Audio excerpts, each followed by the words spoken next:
Our State of the Program series begins with the runners-up in this past year's college football playoff.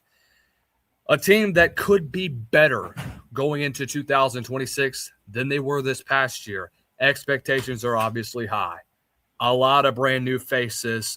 This is our State of the Program series here on the Southern Sports Scene. Welcome on in. I am your host, as always, Lucas Hill. Make sure y'all do us a favor. Hit the like, share, and subscribe button down below. Turn on the bell notifications so that you are notified every time we go live, posting a video or posting a short here on the Southern Sports Scene. And as always, ladies and gentlemen, thank you to our friends at Frost Buddy. Use code SSS15 to get 15% off of all cups, mugs, tumblers, whatever it is that you need for all of your beverages. Also, start off the new year right with a fresh cup of coffee, with a very healthy cup of coffee, 20 grams of protein, 1 gram of fat, 1 gram of sugar with our friends at Chike Nutrition. Click the link below to get yourself 10% off. Alex Donno, Locked On Canes, joining us to discuss the Miami Hurricanes as they start the 2026 offseason. Alex, good to see you, my friend. How are you? Lucas, I'm well, man. It's great to be here, and it's great to meet you. And, yeah, it was a whirlwind of a season. Been a busy offseason already for Miami. Nothing seems to be slowing down. You know, obviously, let's just talk about this past year. A lot of criticism from Mario Cristobal the last year. You get rid of your defensive coordinator, your co-defensive coordinators in Lance Guidry and Derek Nicholson, who, believe it or not, is a former Southeastern defensive coordinator, so we got to represent the school.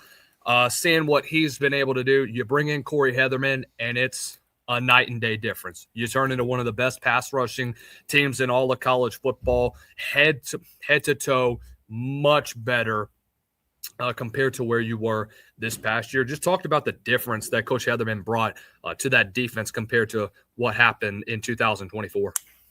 Yeah, Corey Heatherman was the off-the-field MVP of this season. And he's done this now a couple of times where he waves the magic wand and creates a huge turnaround in 1 year, because he did the same thing for Minnesota in 2024. You know, he took over a defense that was below average, and then in one season he turned the Golden Gophers into a top 10 defense, and he did the exact same thing with Miami. I think that Coach Heatherman's philosophy of swarming to the football, playing a little bit more free with your athleticism, it just really matched up with Miami's personnel, because you have a lot of fast and violent players. And, I think that the previous defensive scheme maybe involved a little bit too much overthinking.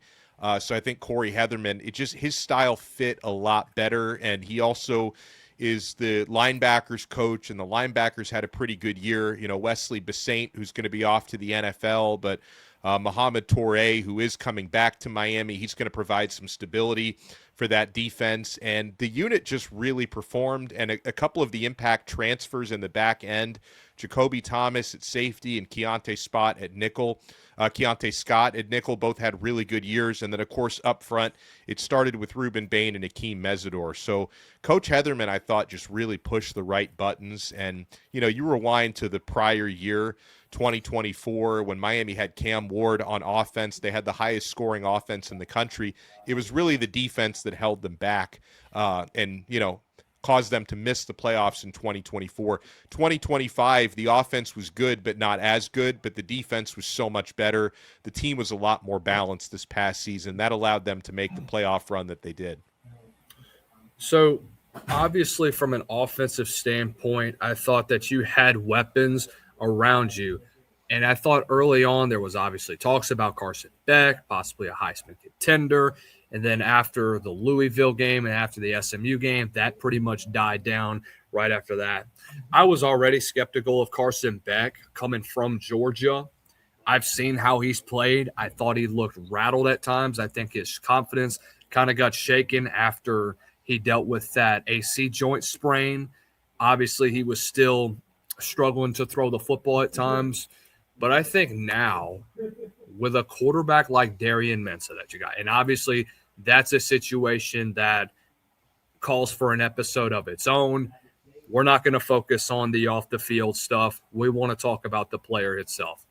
Darian Mensah, to me, is a top 5 quarterback in all of college football. He has a beautiful throwing arm. I watched this film yesterday. I think his play action game is absolutely awesome. The one play action that he had against Clemson, where you get your entire defense sunk up, you have Cooper Barkate wide open on a seam route, easy pitch and catch touchdown.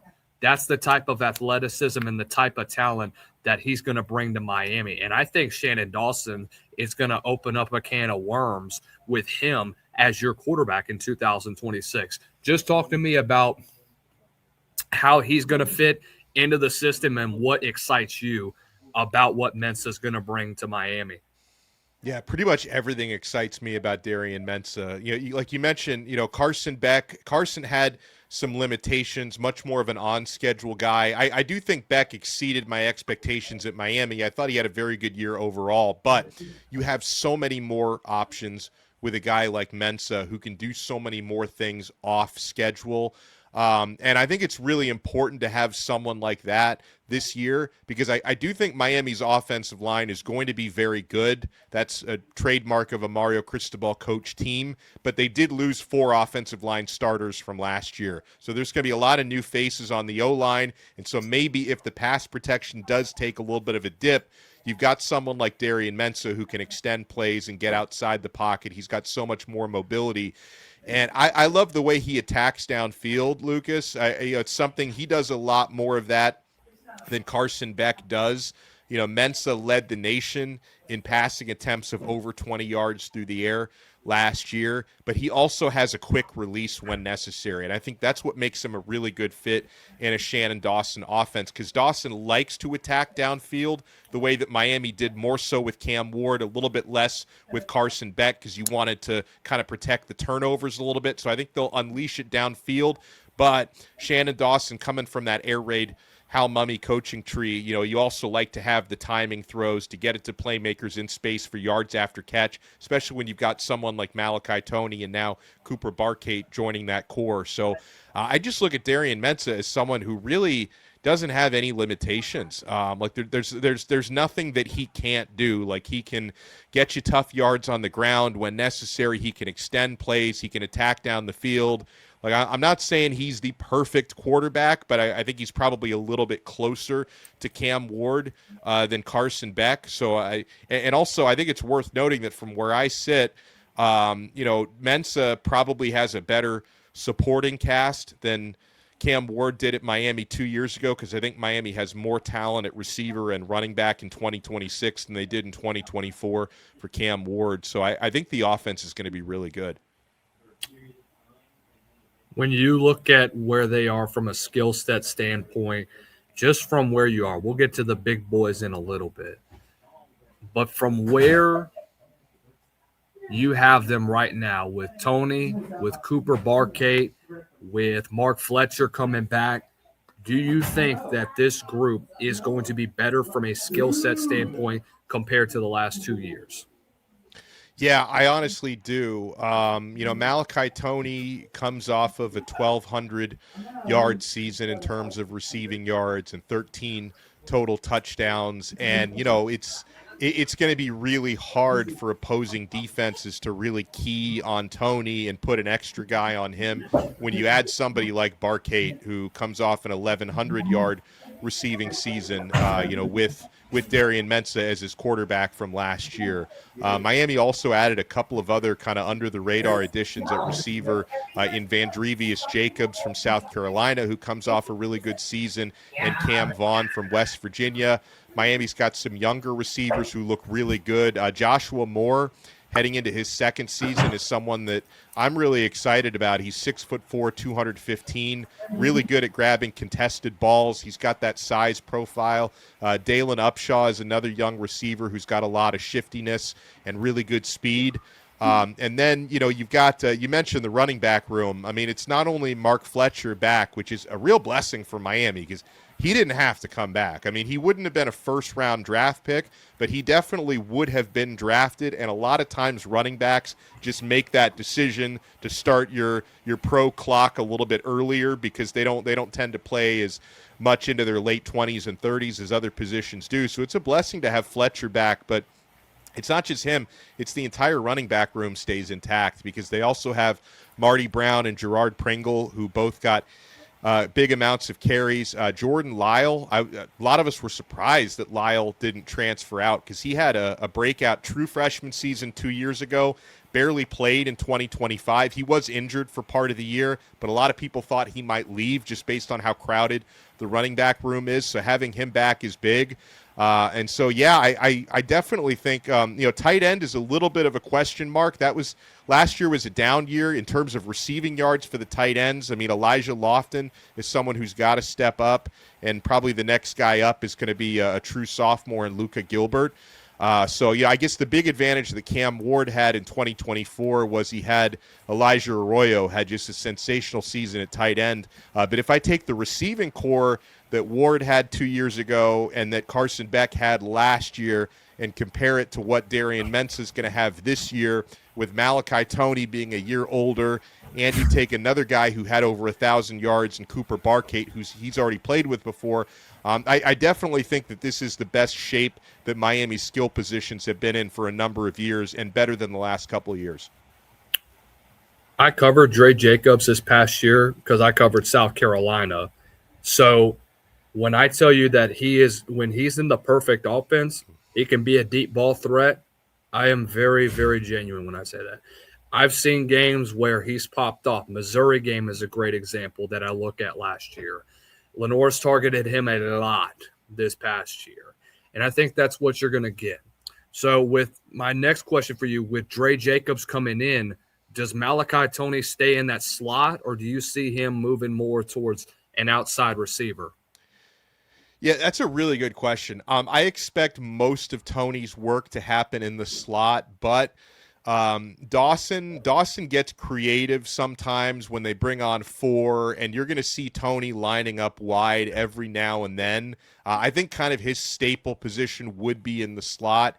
But I think when you have the number of weapons that Miami has, and there's multiple guys who can play the slot, because I mentioned Dalen Upshaw. He's someone you can line up in the slot.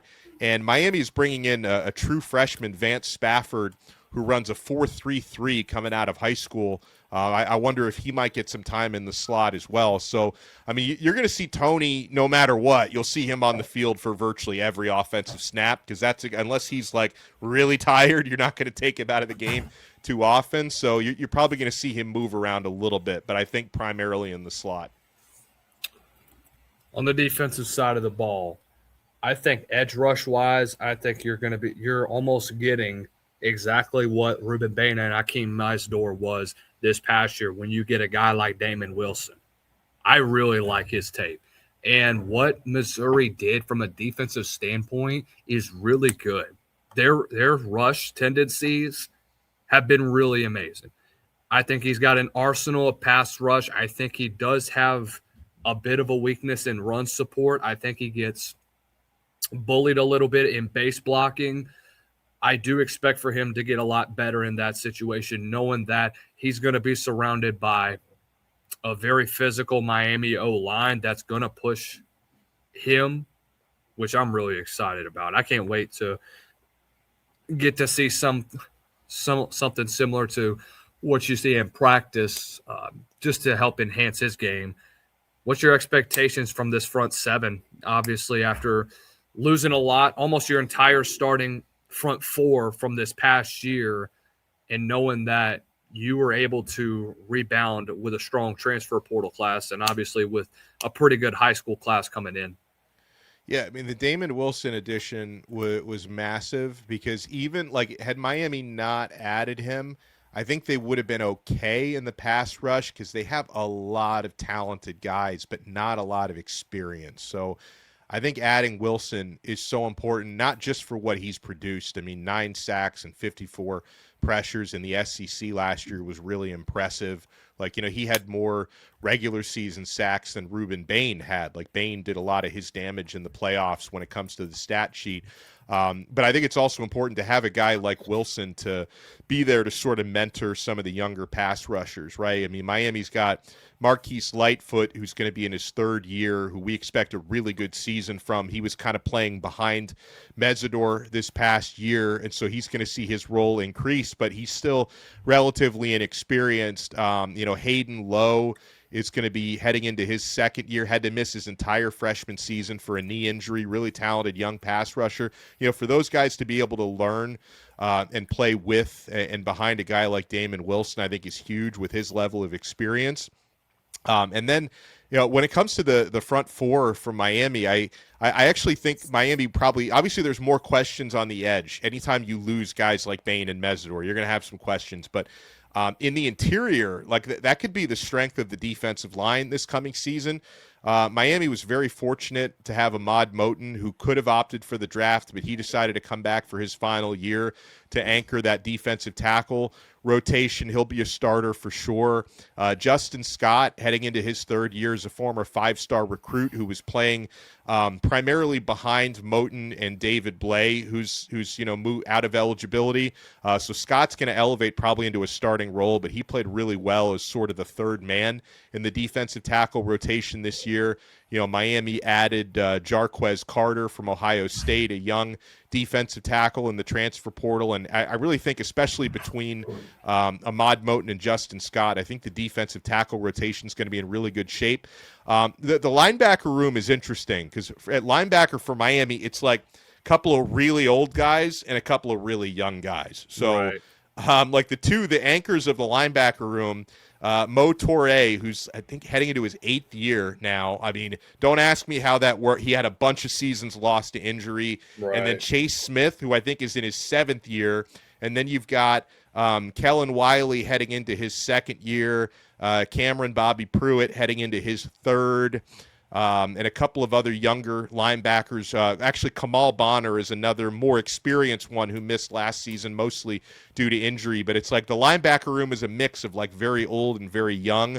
But I think the front seven's going to be okay. And the defensive backfield, the most important thing for me is you get your 2 top cover corners back, O.J. Frederic and Xavier Lucas, both heading into their 3rd year. You get one of your top 2 safeties back, Zechariah Poyser. Miami added Omar Thornton from Boston College, who's a really good hitter. Conrad Hussey, former Florida State Seminole, who played with Oregon State, who's probably going to be a depth guy. And Miami brings back Bryce Fitzgerald, who's probably going to be one of your starting safeties, who as a freshman backup last year had 6 interceptions. It was a really good season for him. So, again, like a Corey Heatherman defense, I don't think there's going to be too much drop-off from last year, even though you lost a couple of your best players. Ahmad Moten, in my opinion, if he comes off of a healthy season, could be a first-round draft pick next year. Yeah. Seeing how he's played, seeing how he played through injury, and he still dominated the way that he did, just being on one leg essentially in the semifinal against Ole Miss and seeing how disruptive he was, even if he was only there for a limited number of snaps, was still impressive to me. I think that in your secondary, Bryce Fitzgerald, I think the reason why I didn't see him on the field the last two games of the season with Ohio State and Ole Miss and even Indiana at times, I think he's still a raw talent. I think he still has a lot to take away. But at the end of it, I think when he's fully developed, he's going to be a very special player. And he excites the hell out of me. I really, really like Bryce Fitzgerald. I've liked him all year. Think he's a rangy safety, and he's going to be very impressive to look at when it's all said and done. The scheduling favors Miami greatly. At Notre Dame is really your only test of the year. I'll throw in at home against Florida State and then on the road against Wake Forest, which could be interesting, knowing that you have Gio Lopez and Rob Ezel pairing back up for their reunification out there before they were in South Alabama. Is there any other game that you could see on here that could be a trap game for Miami? Based on Miami's recent or not so recent history, because this really spans a couple decades, any game can be a trap game. You know, even last season, Miami always played their best ball against the toughest opposition, and it's usually you lose focus on games you should win. I mean, and the teams that they lost to were fine. They had good years, both of them, SMU and Louisville. But I mean, how do you explain losing to SMU and Louisville, but beating Ohio State and Ole Miss and Texas A&M on the road? It doesn't really make a lot of sense. But I mean, your overall takeaway on the schedule is spot on. I mean, Miami's going to be favored in 11 out of those 12 games. Like the only one where they're likely going to be an underdog, it's almost certainly going to be an underdog, is in South Bend, Indiana, when they take on Notre Dame on November 7th. Like outside of that, they're going to be favored in every game that they play. On the road at Clemson, obviously it's not been the same Clemson the past 3-4 years, but that's never an easy out, having to go to Death Valley. So that's certainly one we have circled.